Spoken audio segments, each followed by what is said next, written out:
I'm merely a Midwestern passenger of these Bayside hills. The landscape is enveloping me to be a part of it.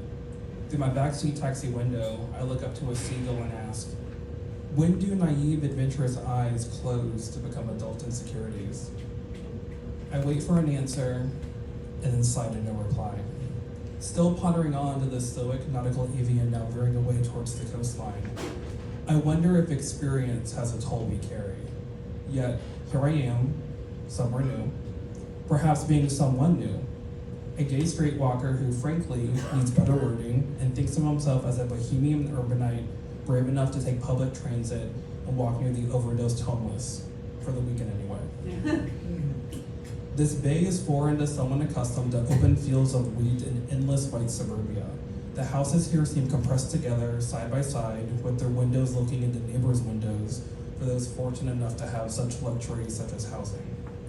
Not only are the houses stuck together along rows that wrap around the hills, there are people living right on top of other people, as if every being here is pressing against one another just to squeeze the most out of life like juice from an orange. In this compact dreamscape of hills and rude seagulls, I notice I have never been more aware of the proximity of my elbows to the elbows of strangers before when walking or sitting or simply existing, but maybe it's a product of better satisfying living. There does seem to be more life here, and definitely more noise. Always a sound slashing through the silence, proclaiming its existence through the perpetual void of elbows one may never get to know. Here I am. Like the group of raggedy men on the street corner of Haight and Ashbury, the subway too screamed into the night, shrieking to its destination as nearby ears were unbothered by its cries. Some of its occupants, while traversing the underground at wilding speeds, were standing effortlessly, holding the grip with one hand and reading a book with the other.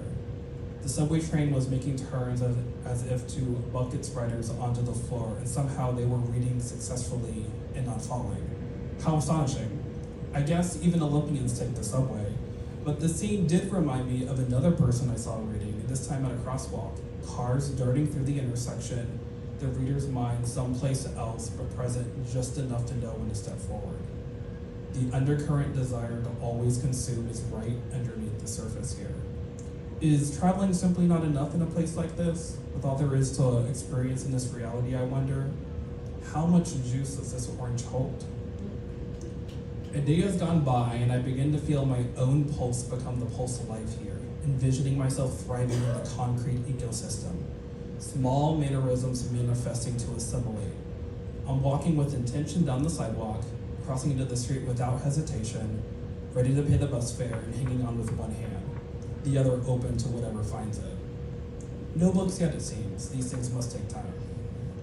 The buses of home are transports of poverty, but in the San Franciscan state of mind, a bus can carry a business-suited man, a slutty ghost on Halloween, and children with their parents all the same, at the same time. It's comforting to know that a place full of such diversity can maintain its connectedness.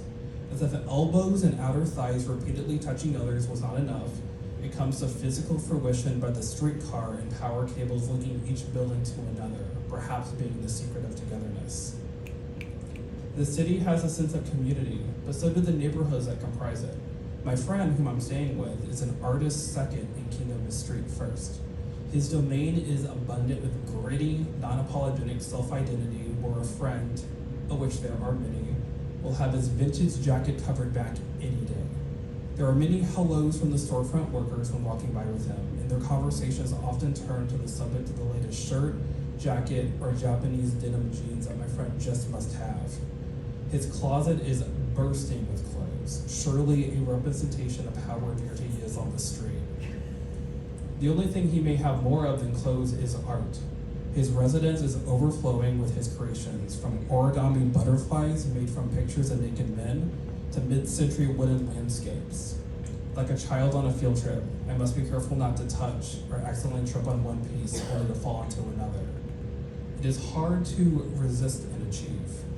I stopped counting at 30, but if you see him walking down the street, you are warned that they are like sculptures, not blanks. He may spank you over his bench, doubling as a side table otherwise.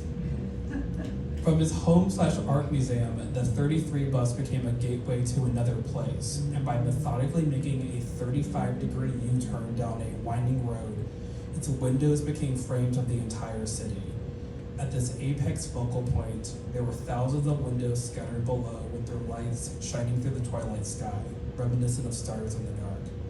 A vastness full of lives being lived, and undoubtedly a lot of elbows. Truly a captured worldview caught in a moment. This may have been the one moment the bus should have broken down, but nevertheless, continued towards the bottom of the hill where a colorful striped flag welcomed me there. The Castro neighborhood was smaller than I imagined, but I think that speaks to the amount of pride that occupies this space. The transcendence of love to grow and become a pathos that can stretch across the country is a beautiful thing. I felt the need to touch a relic or kiss the ground in similar fashion to a religious person in the Holy Land. But as Lady Gaga was not around, the penis-shaped cookie would have to do.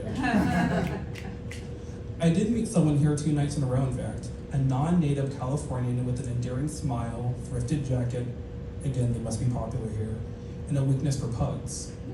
He was kind enough to bring me into his world momentarily, a single light among this great collective.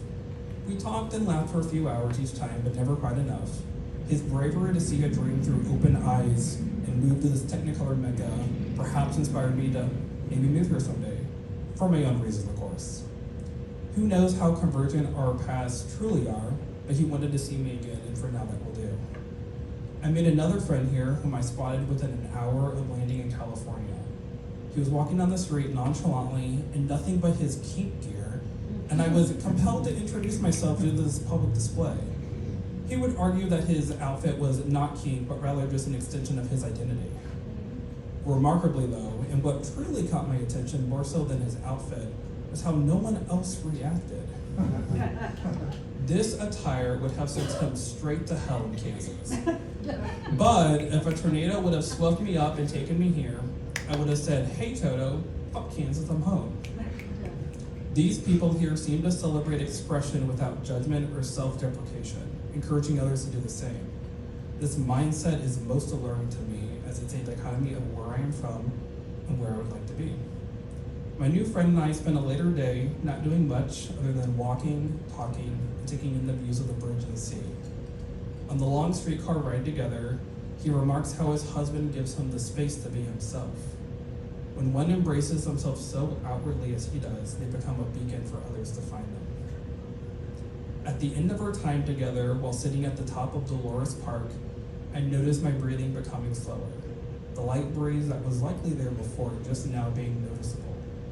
I took in the air, the people walking past, the skyline, all of it. I breathed in deeply, my exhale seeming to last forever, as if releasing my spirit to this place to stay. "It's time to go," he says after a while. "Let's get you where you need to be." I now wonder where that is.